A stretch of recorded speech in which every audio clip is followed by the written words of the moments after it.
अच्छा चलिए जी, good evening all of you. आगे की कहानी शुरू करेंगे। हेडिंग डालो रेजोनेंस। मैं ओरली बोलता हूँ, इतने में लिखना चालू करो। रेजोनेंस डालो। When we can draw, when resonance डालो, खाली रेजोनेंस डालो। When we can draw, Lewis dot structure बनवा दिया ना मैंने तुम्हें, आज और भी बनवा दूंगा थोड़े से, वैसे वैसे ही स्ट्रक्चर। अब हम सीधे बॉन्ड बॉन्ड बनाया करेंगे, ठीक है। When we can draw two और more Lewis dot structure of a molecule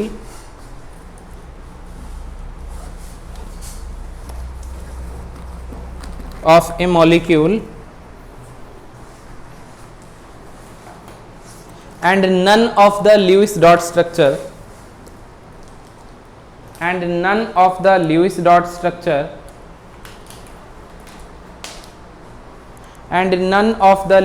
structure properly explain the bond properties and none of the Lewis dot structure properly explains the bond properties, that is bond length and bond energy, we can say that there is a resonance.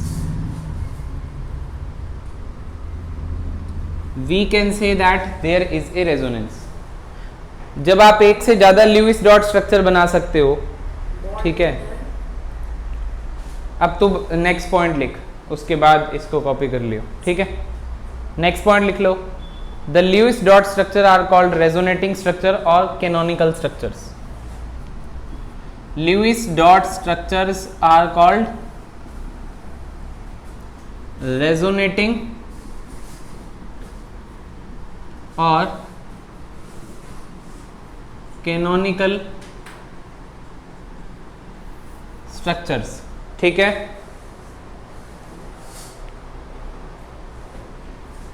Next point लिखो। Resonance is due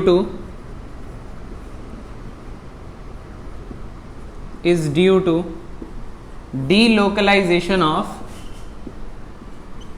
resonance is due to delocalization of pi electrons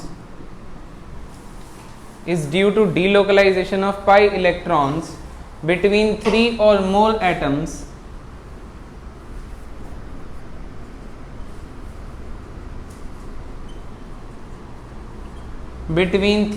more atoms full stop, ठीक है।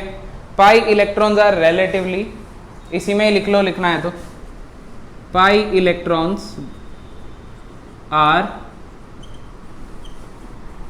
relatively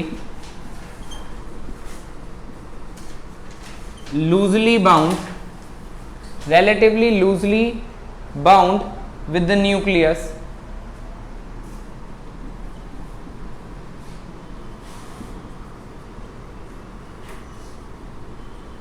and hence delocalize। 3 point लिख लिया ना तुमने इसके बारे में। चलो अब सबसे मेन पॉइंट यही है, और रेजोनेटिंग स्ट्रक्चर मैं बना के दिखा देता हूं। पहले रेजोनेटिंग स्ट्रक्चर से पहले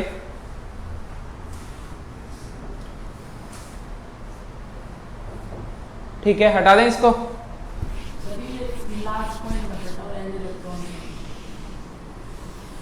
जल्दी लिख, जल्दी लिख, फिर हटा रहा हूं।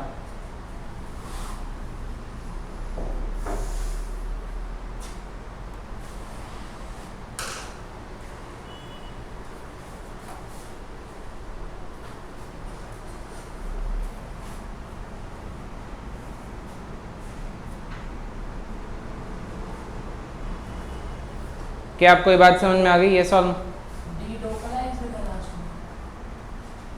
And hence delocalize। आपको क्या लिखवाया मैं एक बार समझा देता हूँ, एग्जाम्पल के साथ समझाऊंगा। जो लिखवाया है वो सारे पॉइंट्स कवर हो जाएंगे। आपको CO3-2 में बतानी है एक बात जिसको हम बुलाते हैं रेजोनेंस। और रेजोनेंस क्या होता है? रेजोनेंस होती है डीलोकलाइजेशन ऑफ पाई इलेक्ट्रॉन्स। बोलो रेजोनेंस क्या होती है? Delocalization of pi electrons. बोलो क्या होती है मेरे साथ? Delocalization of pi electrons. Pi electrons क्या होते हैं?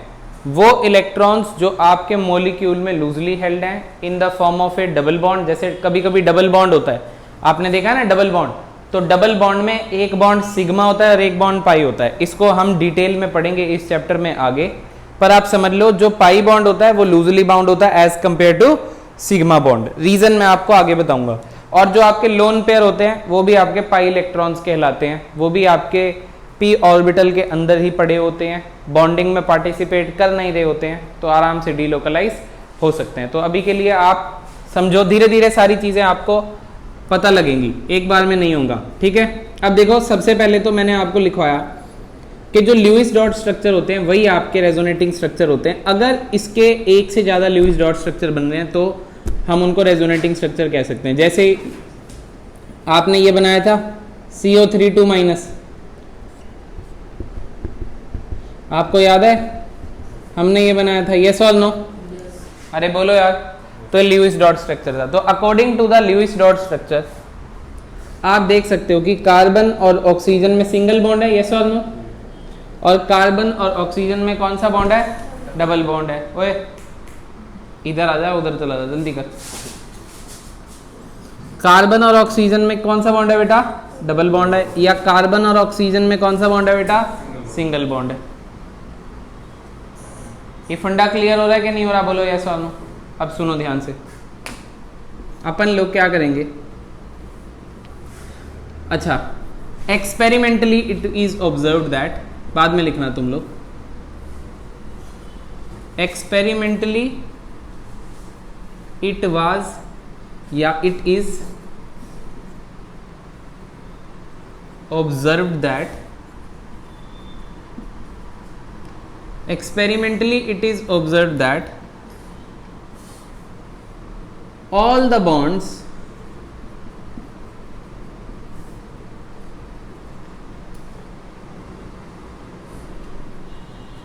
in CO3 - 2 molecule are same।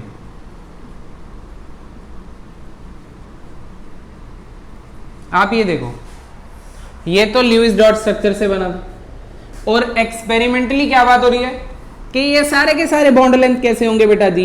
ये सारे के सारे बॉन्ड लेंथ कैसे होंगे? सेम होंगे, यस और नो? तो आपको लग रहे हैं ये सारे के सारे सेम?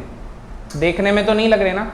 इसका मतलब ल्यूइस डॉट स्ट्रक्चर इस पूरे स्ट्रक्चर में होने वाली बाकी चीजों को एक्सप्लेन नहीं कर पा रहा है। तो जब ऐसा नहीं कर पा रहा होता है तब भी आपको एक टॉपिक देखने को मिलता है, क्या?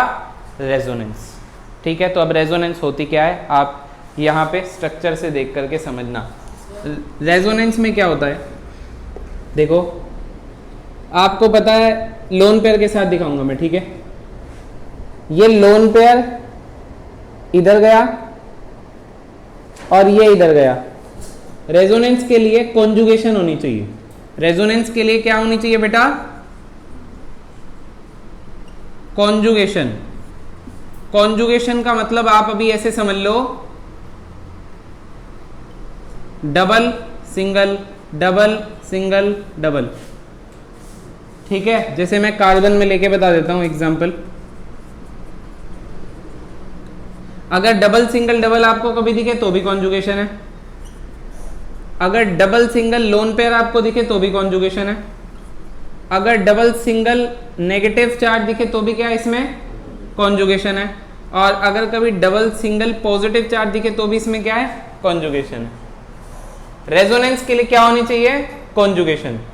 और रेजोनेंस क्या होती है? Delocalization of pi electrons. अरे बोलो यस और नो। इधर देखो, तो अब देखो, एक एटम, दो एटम, तीन एटम, तीन एटम में ये रहा लोन पेयर, ये रहा सिंगल और ये रहा डबल बॉन्ड। तो lone pair single double bond, conjugation दिख रही है यस और नो? कॉन्जुगेशन दिख रही।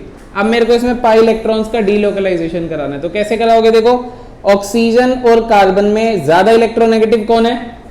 ऑक्सीजन। हमने पढ़ रखा है पिछले चैप्टर में। वो किससे कनेक्टेड है? एक सिग्मा बॉन्ड है और एक बॉन्ड कैसा है? पाई। पाई वाला कैसा है? वीक। तो ये ऑक्सीजन कहता है कार्बन को मैं पाई ले जाऊंगा, मैं क्या ले जाऊंगा? पाई बॉन्ड ले जाऊं। क्यों? क्योंकि मैं ज्यादा इलेक्ट्रोनेगेटिव हूं। ओए अब ऊपर देख ले, फिर तेरे दिमाग में कुछ नहीं जाएगा। क्यों लिख रहा है तू? बेटा रेजोनेंस के लिए क्या होनी चाहिए पहले बोलो यार, कॉन्जुगेशन। तो कॉन्जुगेशन आपको सिखा दी, इस टाइप का आपको एक कॉन्जुगेशन दिखा, lone pair, single bond, double bond. ये इलेक्ट्रोनेगेटिव एलिमेंट है, ये पाई बॉन्ड ले जाएगा, ये पाई बॉन्ड ले जाएगा और ये इधर आ जाएगा। तो आपको एक रेजोनेटिंग स्ट्रक्चर में डबल हेडेड एरो डालना है। अब आप देखो, ये 2 इलेक्ट्रॉन इधर चले गए तो 2 ये दे दिए, इलेक्ट्रॉन चले गए तो साइन किसका आ जाएगा, माइनस का। ये लोन पेयर इधर आ गया, डबल बॉन्ड हो गया, इस पे ऑलरेडी किसका साइन था, माइनस का, माइनस चार्ज चला गया, कोई चार्ज नहीं आएगा। और इसको आपने छेड़ा नहीं तो इस पे O पे माइनस ही आएगा। क्या आपको ये स्ट्रक्चर और ये स्ट्रक्चर कहीं ना कहीं सेम नहीं दिख रहा? यस और नो बोलो यार, अरे बोलो यस और नो। तो इसको बुलाते हैं इक्विवेलेंट रेजोनेटिंग स्ट्रक्चर। डीलोकलाइज होने के बाद अगर फोटो सेम बन जाए तो उसको क्या बुलाते हैं, इक्विवेलेंट रेजोनेटिंग स्ट्रक्चर। मतलब रेजोनेटिंग स्ट्रक्चर की एनर्जी जो है वो इक्वल है। एक बार दोबारा करके बताऊंगा। रेजोनेंस का आप डेफिनेशन बताओ, delocalization of pi electrons in a कौन सा सिस्टम, कॉन्जुगेटेड सिस्टम। अब आप ये देखो, इसमें रेजोनेंस करानी है। क्या आपको पता है यहाँ कॉन्जुगेशन है? मैं दिखाता हूं कॉन्जुगेशन है। सिंगल बॉन्ड, देखो लोन पेयर दिख रहा है, सिंगल बॉन्ड, डबल बॉन्ड।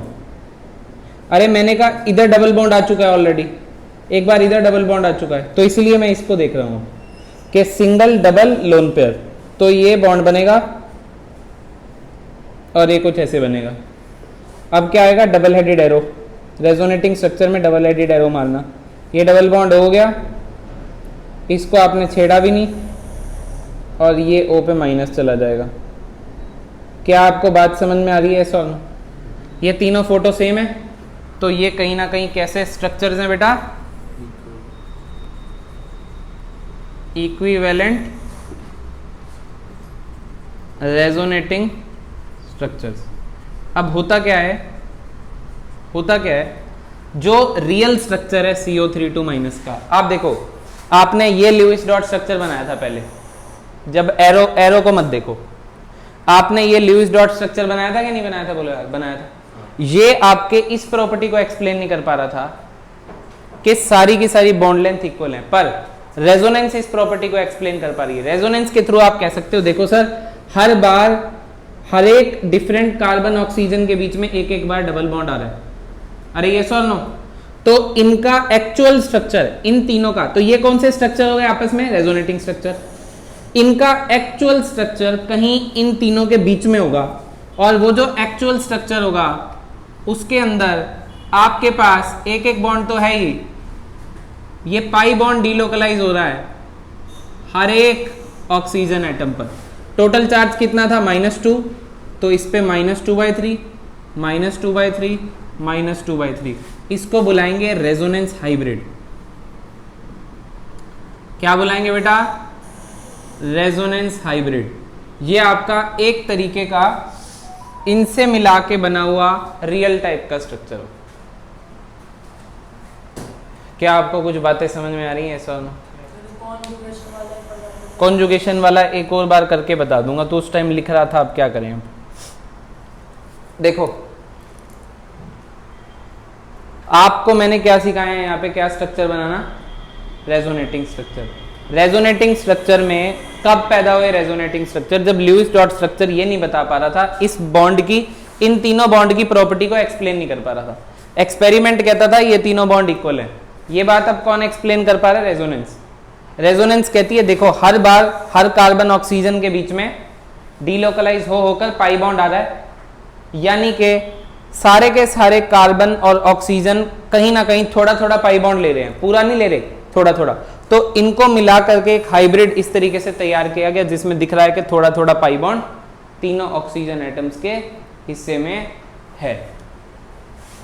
क्या आपको मेरी ये बात समझ में आ रही है? सॉल्व। अब रेजोनेटिंग स्ट्रक्चर में और आपको दिखा देता हूँ। 3 रेजोनेटिंग स्ट्रक्चर हमने बना लिए हैं। आप इसको एक बार कॉपी करो, मैं आपको एक और करके बता रहा हूँ। इसमें एक पॉइंट और ऐड कर लेना। इसके बाद, ये सब बनाने के बाद, रेजोनेंस हाइब्रिड शोज दैट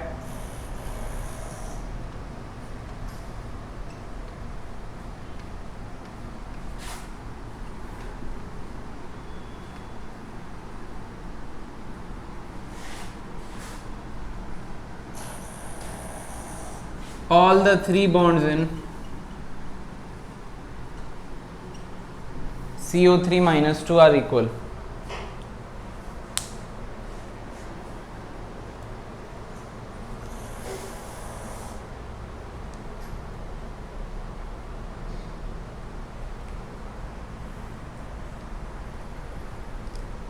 और उसके लिए कॉन्जुगेशन के लिए एक डबल बॉन्ड होना चाहिए, सिंगल बॉन्ड होना चाहिए। ये कंडीशंस होनी चाहिए अभी तो फिलहाल के लिए। डबल सिंगल के बाद डबल भी हो सकता है, डबल सिंगल के बाद लोन पेयर भी हो सकता है, डबल सिंगल के बाद नेगेटिव चार्ज भी हो सकता है, डबल सिंगल के बाद पॉजिटिव भी हो सकता है। ठीक है,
क्या आपको याद आ गया?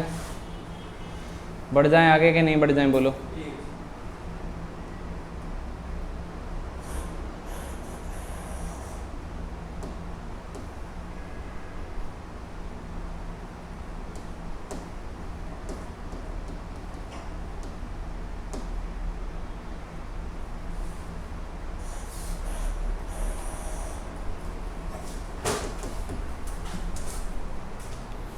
चलो देखो बच्चों, सर एक मिनट में रेजोनेंस हाइब्रिड ये नीचे वाला रब कर दो पूरा, ये हटा दूं खाली, है ना। चलो 1 मिनट और ले लो यार, ले लो 1 मिनट। साफ सुथरा बनाना, घर पे जाके समझ नहीं आएगा नहीं तो। और तेरी कॉपी भर गई, दूसरी नहीं ली जाती।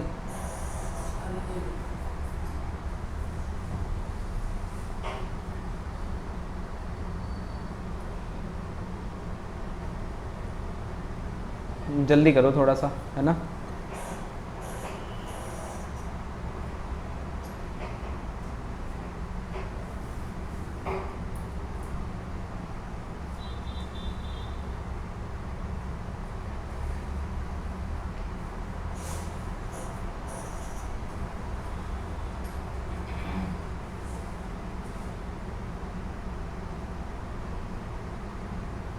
सर ये लोएस्ट डॉट स्ट्रक्चर को रेजोनेटिंग स्ट्रक्चर कहते हैं। ये सारे इंडिविजुअल लुईस डॉट स्ट्रक्चर ही तो हैं। और ऊपर वाला असली स्ट्रक्चर है। ऊपर वाला रेजोनेंस हाइब्रिड, आप ये कह सकते हो इन सब स्ट्रक्चर की प्रॉपर्टी को रेजोनेंस हाइब्रिड एक्सप्लेन कर सकता है। तो बॉन्ड एनर्जी क्या होता है? बॉन्ड लेंथ तो वो वो तो बॉन्ड को तोड़ने के लिए जो एनर्जी चाहिए वो होती है बॉन्ड एनर्जी। ठीक है, उधर अभी उस टर्म का इस्तेमाल हमने यहाँ कहाँ किया है?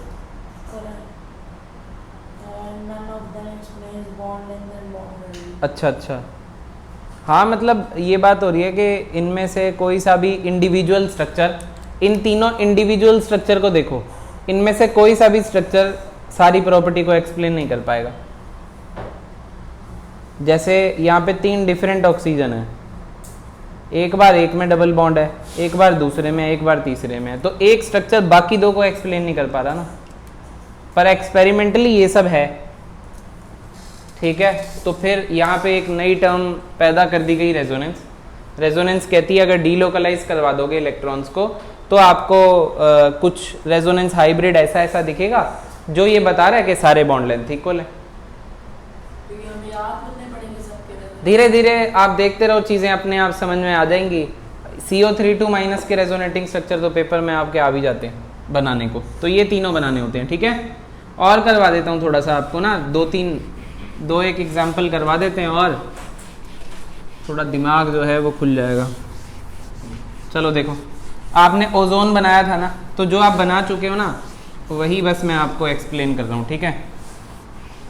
आपने ओजोन बनाया था मेरे ख्याल, ओजोन क्या था बोलना एक बार, O3। आपने क्या किया था, मैं आपको ल्यूइस डॉट स्ट्रक्चर बना के बता रहा हूँ। पहले डबल बॉन्ड O था, सिंगल बॉन्ड O था, इस पे 3 थे, इस पे 2 थे, इस पे 1 था। अगर आपको याद आ रहा है हमने इसमें फॉर्मल चार्ज भी निकाला था फॉर्मल चार्ज। तो फॉर्मल चार्ज को मैं इसमें एक बार डाल रहा हूँ, तो इस पे कौन सा चार्ज निकाला था और इस पे कौन सा चार्ज निकाला था, +1। अब मैं कह रहा हूँ कि एक्सपेरिमेंटली ये देखा गया, देखो तुम्हें क्या दिख रहा है, ये ल्यूइस डॉट स्ट्रक्चर है, ये बता रहा है इन दो ऑक्सीजन के बीच में डबल बॉन्ड है, यानी कि ये अच्छा जो डबल बॉन्ड होता है ना वो मजबूत ज़्यादा होता है, और जो बढ़िया मजबूत ज़्यादा होता है उसका बॉन्ड लेंथ छोटा होता है। आपने वो एग्जाम्पल सुना ना कि लंबी स्टिक लोगे तो जल्दी टूट जाएगी और छोटी स्टिक लोगे तो मुश्किल से टूटेगी। तो छोटी वाली का बॉन्ड स्ट्रेंथ ज़्यादा है तो बॉन्ड लेंथ कम है। थोड़ा सा एक आइडिया रख लोगे इस चीज़ का। अब ऊपर देख ही नहीं रहा तो अब पता नहीं क्या करे जा रहा है, तो फिर पूछेगा ये क्या हो गया। ठीक है बेटा, अब देखो इधर देखो, आप इसका रेजोनेटिंग स्ट्रक्चर पॉसिबल है कि नहीं पहले तो ये देखो।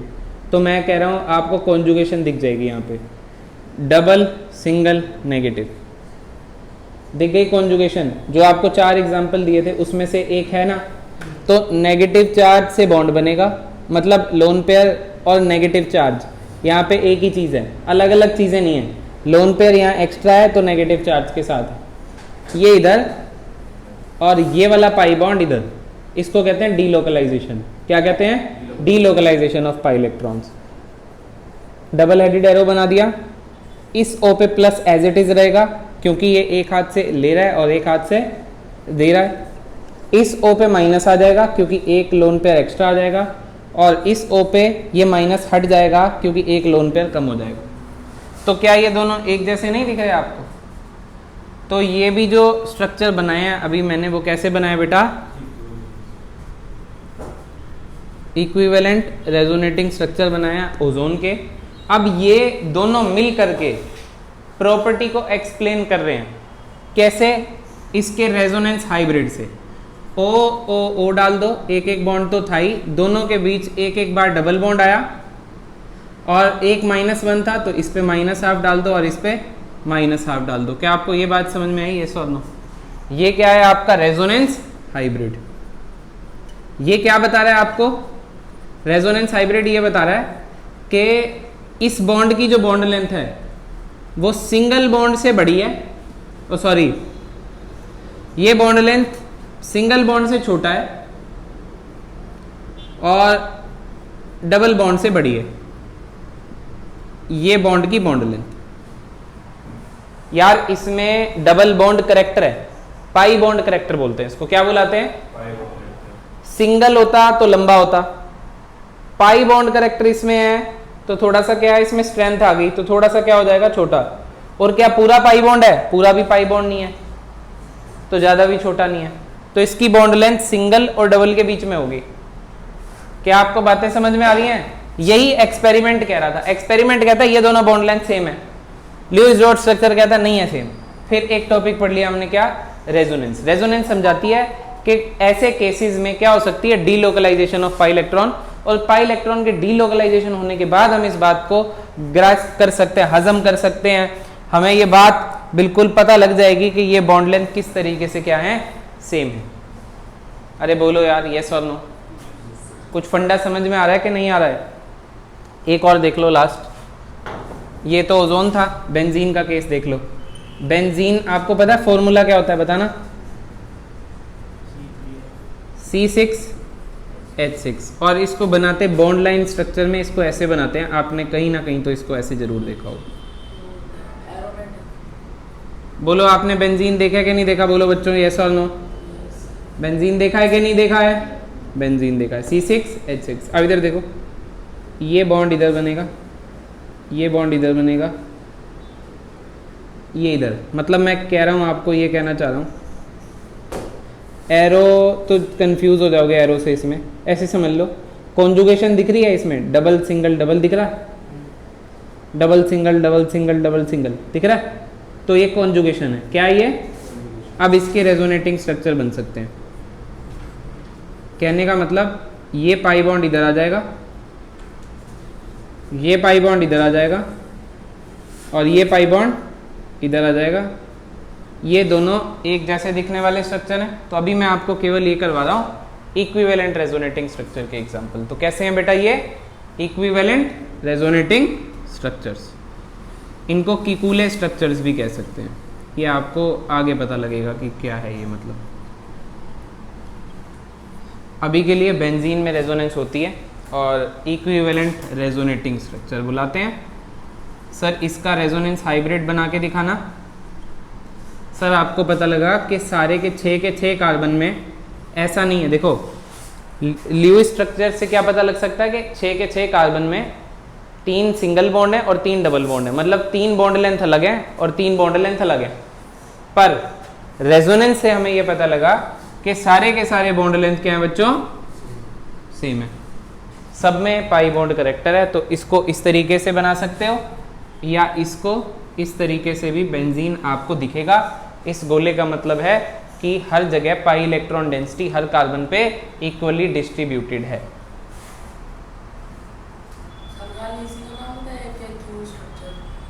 कीकूले स्ट्रक्चर बेंजीन के अंदर, इन दोनों को कीकूले स्ट्रक्चर बुलाते हैं। ठीक है, खाली इधर ही इसको कीकूले स्ट्रक्चर। ठीक है, चलो बढ़ जाएं आगे आराम से। सॉरी, नोट कर लो 1-2 मिनट लगा के। फिर एक नया टॉपिक करते हैं बॉन्ड ऑर्डर का।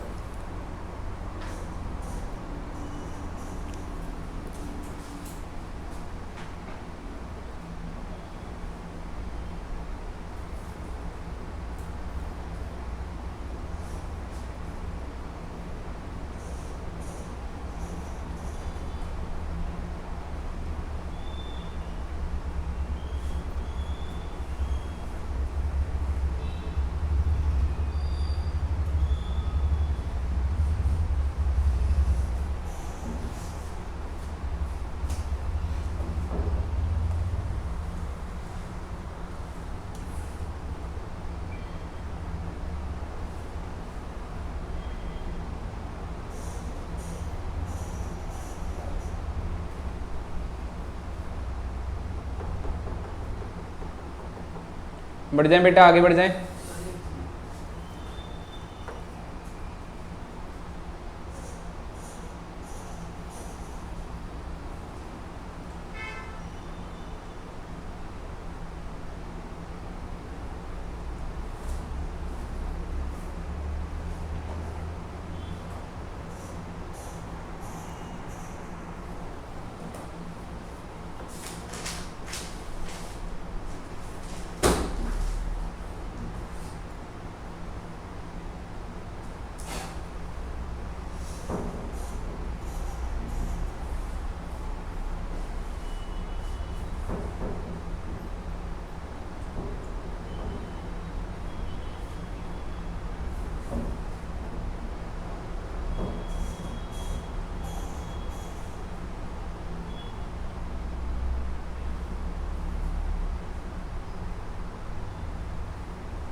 आगे बढ़ जाए बेटा, हेडिंग डाल लो bond order.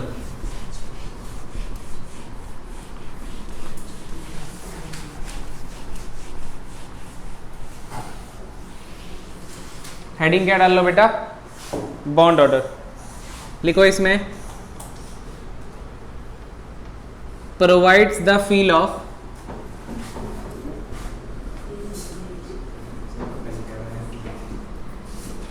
Number of bonds, लिखो लिखो,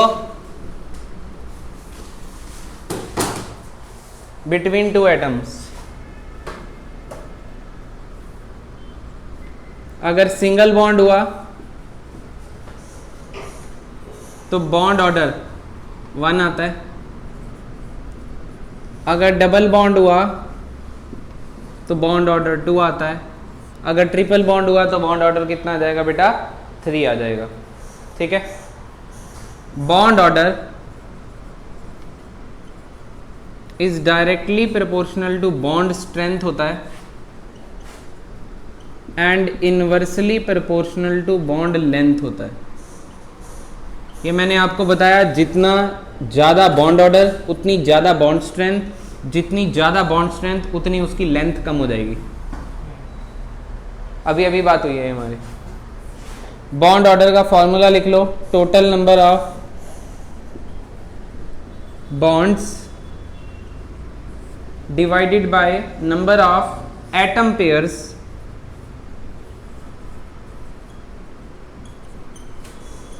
number of atom pairs between which these bonds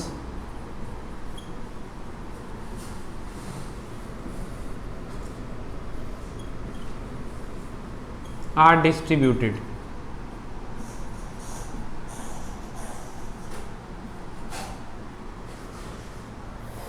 Total number of bonds divided by number of atom pairs between which these bonds are distributed. ठीक है, एग्जाम्पल ये है कि जैसे for example किया हुआ एग्जाम्पल ले रहा हूँ आपका, CO3 माइनस का बॉन्ड ऑर्डर निकालना है। तो CO3 माइनस का स्ट्रक्चर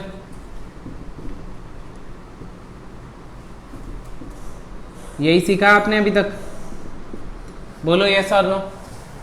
तो अब आप बताओ कि इसका बॉन्ड ऑर्डर निकालने के लिए इसमें बॉन्ड हैं कितने टोटल, 4, 1 2 3 4 बॉन्ड है डिवाइडेड बाय, देखो 2 एटम का एक पेयर है, क्योंकि 2 एटम के बीच में ही एक बॉन्ड होगा।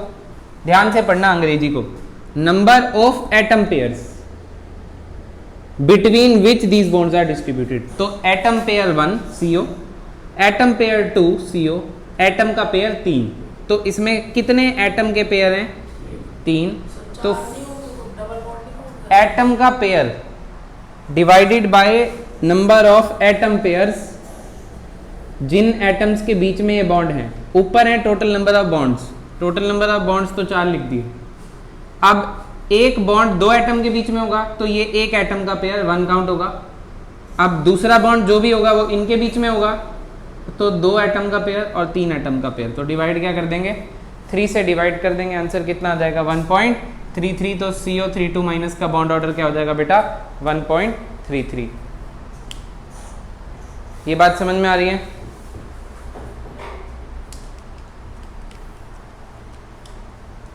तो यहां से मैं ये कंक्लूजन कह सकता हूं, बॉन्ड स्ट्रेंथ ऑफ CO, बेटा कंक्लूजन नोट पॉइंट, 1 मिनट देखना,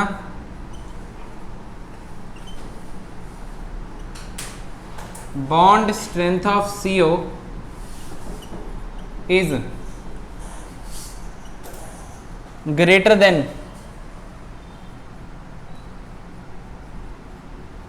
single bond but less than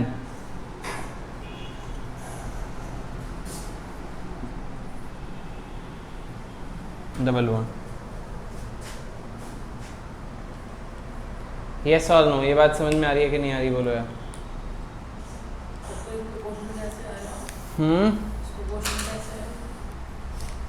इस पे क्वेश्चन कैसे आएगा, इस पे क्वेश्चन जैसे भी आएगा आपको डायरेक्ट, अभी तो क्वेश्चन यही है कि CO3-2 पे बॉन्ड ऑर्डर निकालो, ठीक है।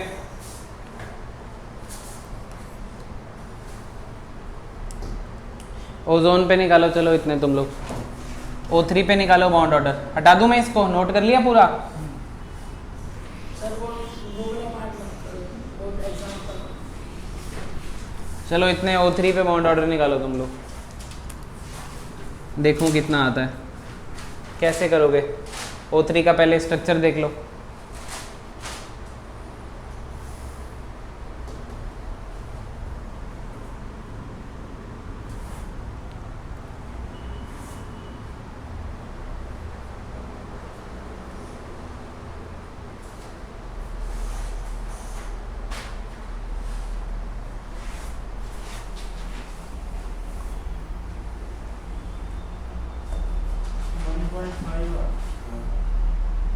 सर 1.5 1.5 आ रहा है, बिल्कुल सही आ रहा है। O3 का स्ट्रक्चर ऐसे है,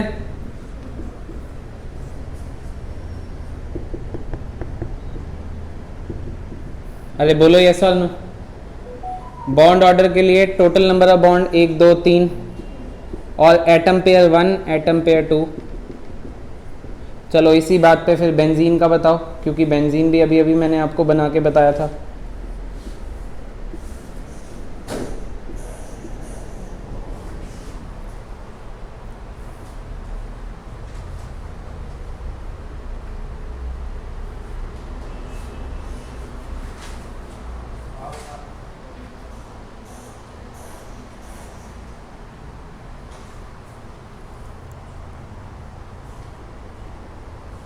तो 3/2, तो सॉरी 3 बाय, सर 1.5 ही है उसका।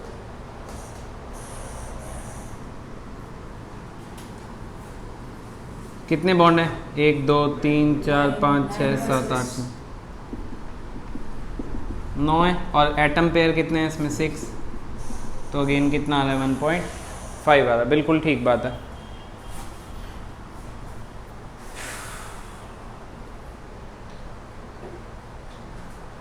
चलो रेजोनेटिंग स्ट्रक्चर की और बात बता देते हैं आपको, ठीक है। तो बॉन्ड ऑर्डर निकालना सीखे रेजोनेटिंग स्ट्रक्चर के टॉपिक में। और एक बात ध्यान रखना, बॉन्ड ऑर्डर अक्सर वहीं निकाली जाती है जहाँ पे आपको ये इस तरीके से रेजोनेंस देखने को मिलती है, ठीक है। बॉन्ड ऑर्डर वहीं निकाला जाता है जहाँ पे रेजोनेंस देखने को आपको मिल जाती है। हटा दें इसको, थोड़ी सी रेजोनेंस की बात और कर लेते हैं। देखो जो आपके वैलिड रेजोनेटिंग स्ट्रक्चर है, मतलब valid resonating structure must have same connectivity.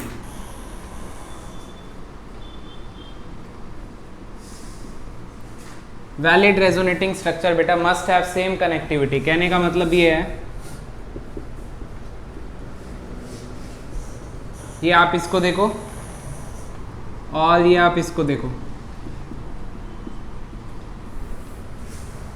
इसको देखना बेटा। CH3 के साथ सिंगल बॉन्ड N कनेक्टेड है, double bond O single bond O। CH3 के साथ single bond O single bond N double bond O। Yes और नो बोलो यार। तो यार क्या अब मैं कह सकता हूँ कि क्या इसका रेजोनेटिंग स्ट्रक्चर फॉर एग्जांपल यहाँ पे माइनस भी होता, तो यहाँ कॉन्जुगेशन तो है डबल सिंगल नेगेटिव, पर इसको इधर और जब मैं इसको इधर करूंगा तो इसका रेजोनेटिंग स्ट्रक्चर ये नहीं बनेगा, क्योंकि ये CH3 के साथ N कनेक्टेड है और ये CH3 के साथ O कनेक्टेड है। क्या आपको बात समझ में आ रही है? So these two are not RS resonating structures. क्या आप समझ रहे हो? मैं आपको ये बताना चाह रहा हूं कौन से रेजोनेटिंग स्ट्रक्चर, भाई दो का फोटो है, क्या ये आपस में रेजोनेटिंग स्ट्रक्चर है? बिल्कुल नहीं है, इनकी तो कनेक्टिविटी अलग है, तो फिर ये रेजोनेटिंग स्ट्रक्चर कैसे हो सकता है? ठीक है, चलो एक पॉइंट ये, एक पॉइंट और ले लो।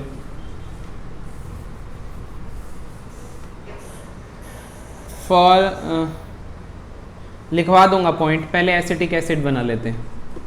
आपको पता है एसिटिक एसिड ऐसा दिखता है, COH, बोलो यस और नो। अब आपको पता है ना सिंगल बॉन्ड O, देखो अगर ऑक्सीजन 2 बॉन्ड बना रहा है जैसे, तो उस पर 2 लोन पेयर आते हैं, ऑक्टेट पूरा हो गया। वो फैन को बंद कर दे बेटा, दक्ष एक बार फैन बंद कर दियो, आवाज़ कर रहा है शायद, ठीक है। ये देख लो बेटा, ये ठीक है। ये कौन सा एसिड है आपका? एसिटिक एसिड है, या फिर उसकी रोटेशन को ही स्टॉप कर दे, उस वाले से होगी है ना, बस ठीक है बेटा। इधर देखो, मैं कह रहा हूं क्या आपको यहाँ कंजुगेशन दिख रही है? कॉन्जुगेशन तो आपने कहा दिख रही है sir, double single lone pair देखिए। अब लोन पेयर से बॉन्ड बनेगा और बॉन्ड से नेगेटिव चार्ज बनेगा। एरो आपको दिखाते हैं कि टेल उसकी तरफ आएगी जहाँ से इलेक्ट्रॉन चल रहे हैं, और हेड वहाँ आता है जो वो बना रहा है बेसिकली। डबल हेडेड क्या आ जाएगा? एरो।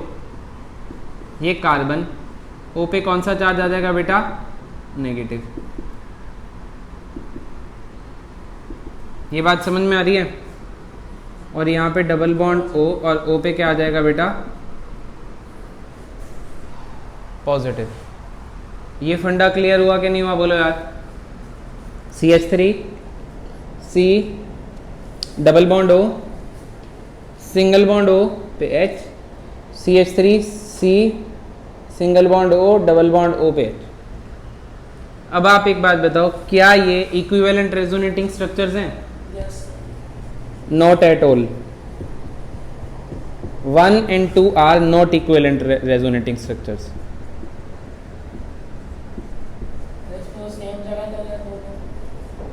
देखो ना, इक्विवेलेंट रेजोनेटिंग स्ट्रक्चर इसलिए नहीं है क्योंकि इसमें कोई चार्ज था नहीं, जीरो चार्ज था, और इसमें आपको माइनस और प्लस दिख रहा है। तो अब मुझे ये डिसाइड करना है कि 1 और 2 में से ज़्यादा स्टेबल रेजोनेटिंग स्ट्रक्चर कौन सा है। बोले तो रेजोनेंस हाइब्रिड में ज़्यादा कंट्रीब्यूशन उसका रहेगा जो ज़्यादा स्टेबल होगा। ध्यान से सुनते रहना, बहुत सारे पॉइंट्स एक साथ आ रहे हैं। ये टॉपिक थोड़ा ऑर्गेनिक केमिस्ट्री का है, इसको थोड़ा सा केमिकल बॉन्डिंग में पढ़ा दिया जाता है, और डिटेल में रेजोनेटिंग स्ट्रक्चर पे हम पूरी 3 क्लास लगाएंगे जब मैं आपको जनरल ऑर्गेनिक केमिस्ट्री करा रहा हूँगा। तो भर भर के हमें को रेजोनेंस करनी है, पर फिलहाल आपको थोड़ा सा सीखना है कि आप पेपर में कर लो, उतना सिखा रहा हूँ आपको। 1 और 2 में से ज़्यादा स्टेबल कौन सा रेजोनेटिंग स्ट्रक्चर होगा जिस पे चार्जेस 0 होंगे, यानी कि हाँ 1, मतलब most stable RS in which formal charge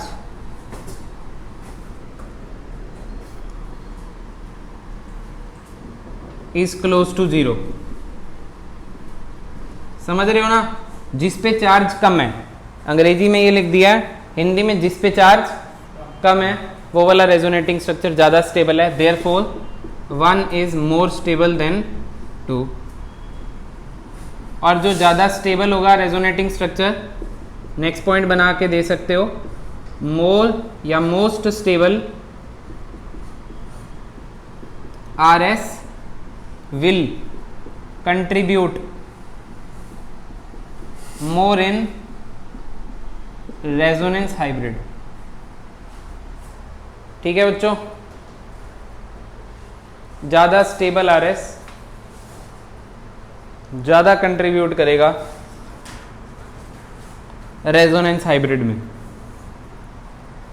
तो आपने इसी के साथ 2-3 बातें सीख ली हैं बेटा जी। एक तो रेजोनेंस आपने करनी सीख ली है, जितनी केमिकल बॉन्डिंग में रिक्वायर्ड थी रेजोनेंस उतनी मैंने आपको करवा दी है। और जहाँ पे रेजोनेटिंग स्ट्रक्चर बन रहे होंगे, पहले आपने ल्यूइस डॉट स्ट्रक्चर किए, फिर ल्यूइस डॉट स्ट्रक्चर सारी प्रॉपर्टीज एक्सप्लेन नहीं कर पा रहा था, तो उस मॉलिक्यूल में हमने रेजोनेंस देखी। रेजोनेंस जिस मॉलिक्यूल में होती है उस मॉलिक्यूल में हम लोगों ने बॉन्ड ऑर्डर भी निकालना आज सीख लिया है। तो मैं ये कह सकता हूँ कि हमने 2 टॉपिक कंप्लीट कर लिए हैं, दैट इज़ हमारा रेजोनेटिंग स्ट्रक्चर वाला, और दैट इज़ हमारा बॉन्ड ऑर्डर निकालने का एक फॉर्मूला और तरीका। अब धीरे धीरे नेक्स्ट क्लास में मैं आपको याद है हमने फर्स्ट चैप्टर में H3PO3 लिया, H3PO4 लिया, फॉस्फोरिक एसिड लिए जिसके एन फैक्टर हमने बताए थे, H2SO4 लिया, उनके स्ट्रक्चर की ओर धीरे धीरे हम लोग अब एक बार मूव करेंगे via this only Lewis dot theory के बाद। ठीक है, तो आज की क्लास में करते हैं इतना ही। इसको नोट ज़रूर कर लेना पूरा।